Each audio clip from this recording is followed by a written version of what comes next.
আপোনাৰ বাৰু পাকঘৰত ব্যৱহাৰ কৰা কেৰাহীখন খুব বেছি লেতেৰা হৈ আছে নেকি, কলা পৰি গৈছে নেকি? যদি তেনেকুৱা হৈছে এই ভিডিঅ'টো আপোনাৰ বাবে।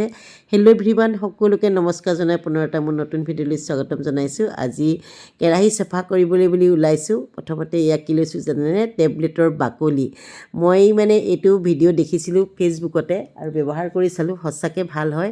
লগতে এয়া ছাইও লৈছোঁ বাৰু। প্ৰথমতে মই টেবলেটৰ বাকলিয়ে ধুনীয়াকৈ কেৰাহীখন ঘঁহি দিছোঁ আৰু লগত লৈ আহিছোঁ মোৰ সহায়িকাজনী, তাই বোলে ভিডিঅ'ত নোলায়। আৰু যেতিয়া আমাৰ কেৰাহীবিলাক পাকঘৰ লেতেৰা হৈ থাকে খুব বেছি বেয়া লাগে আৰু মোৰ খুব লেতেৰা হয় কিন্তু দেই, পাকঘৰ কেৰাহীবিলাক যিমানে চাফা কৰিলেও মানে একদম ঢকঢকীয়া বগা হৈ নাযায়। মাজে সময়ে এনেকৈ মই চাফা কৰি থাকোঁ আৰু তাই কেমেৰাত নোলাওঁ বুলি কোৱা পাছতে মই বোলো অকণমান ওলাই দে, তাই ওলালে। দুখন কেৰাহী আনিছোঁ, তাইকো মই ঘঁহিবলৈ দিছোঁ, জোৰকৈ ঘঁহিছোঁ আৰু ময়ো ঘঁহিছোঁ। শেষত আপোনালোকক দেখুৱাম কেনেকুৱা হয়। টেবলেটৰ বাকলি আপোনালোকেও ব্যৱহাৰ কৰিবচোন বাৰু, সঁচাকৈ বহুত বেছি ধুনীয়া হয়, বালিয়ে কৰাতকৈ বেছি চাফা হয়। আৰু বহুত মানুহৰ দেখোঁ যে পাকঘৰৰ কেৰাহীখন ইমান ধুনীয়া চকচকীয়া বগা হৈ থাকে, তেতিয়া ৰান্ধিয়ে ভাল লাগে বস্তুখিনি, নহয়নে?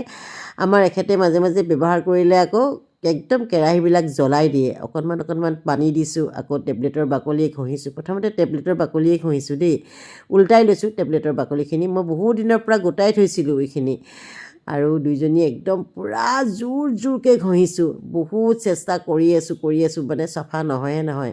আৰু অকণমান ভীম চাবোনো লৈ লৈছোঁ আৰু চাব শেষৰ ফালে চাফা হৈছে বাৰু। অকল যদি আমি ছাই দিলে কি হয়, তেল চিকটিবিলাকত লাগি ধৰে, সেইকাৰণে টেবলেটৰ বাকলিয়ে প্ৰথমতে চাফা কৰি লৈছোঁ। আৰু বহুতে কণী বাকলিয়েদিও কৰে আৰু বিভিন্ন প্ৰকাৰে চাফা কৰে। আপোনালোকে কেনেকৈ চাফা কৰে জনাবচোন দেই। বহুতৰ কেৰাহীবিলাক যেতিয়া ৰেচিপি শ্বুট কৰে, বগা কেৰাহীবিলাকত যেতিয়া বনায়, মই ভাবোঁ কিহে বা চাফা কৰে। আৰু এটা চাবোন আছে, ক'লা চাবোন বুলি কয়, য'তে ত'তে নাপায় কিন্তু চাবোনটো, সেইটোও বোলে চাফা হয় বুলি কয়। মই আগতে কৰিছিলোঁ সেইটো, যিমানেই ষ্টিল উল মাৰক কিবা মাৰক কিন্তু কেৰাহীবিলাক লেতেৰা হয়েই। আৰু বহুতে কয় আকৌ বোলে কোৱালিটিটো যদি বেয়া হয় কেৰাহীখনৰ তেতিয়াও ক'লা হয় বুলি কয়। যি কি নহওক, একদম ভাগৰ লাগি গ'লগৈ ঘঁহি। এতিয়া দেখুৱাই আছোঁ ৰ'ব কেনেকুৱা চাফা হৈছে। ভাল লাগি যায় নহয়নে? কেৰাহীখন যেতিয়া চাফা হৈ থাকে পাকঘৰত ৰান্ধিয়ে ভাল লাগে। দেখিছেনে কিমান বগা হৈ পৰিলে? আপোনালোকে এবাৰ ব্যৱহাৰ কৰি চাবচোন। যদি মোৰ ভিডিঅ'টো ভাল লাগিলে আপোনালোকে লাইক, কমেণ্ট আৰু শ্বেয়াৰ কৰি দিব, উপকৃত হ'ব বহুতে। যিহেতু আমাৰ মহিলাসকলৰ এই পাকঘৰ কেৰাহীখন চাফা কৰাটো বহুত এটা সমস্যা হয়, নহয়নে? মোৰ কিন্তু বহুত বেছি সমস্যা হয়, কেনেকৈ চাফা কৰিম, কি কৰিম সেইটো কথা ভাবি থাকোঁ। যিহেতু ফেচবুকতে মই টিপছটো পালোঁ, আপোনালোককো জনালোঁ। যদি ভাল লাগিলে পুনৰবাৰ ক'ম, লাইক, কমেণ্ট আৰু শ্বেয়াৰ কৰিব। তেনেহ'লে আজি ভিডিঅ'টো ইমানটা সামৰণি মাৰিছোঁ। ধন্যবাদ, বাই বাই। আমি দুজনীয়ে এয়া কেৰাহী কবিতা কেনেকুৱা লাগিলে? কবিতাটো বেছি ভাল হৈছে নেকি? হয় নেকি? গতিকে আমি দুজনী বান্ধৱীয়ে কৰিলোঁ আজি ৰাইজ, কেনেকুৱা লাগিলে ক'ব।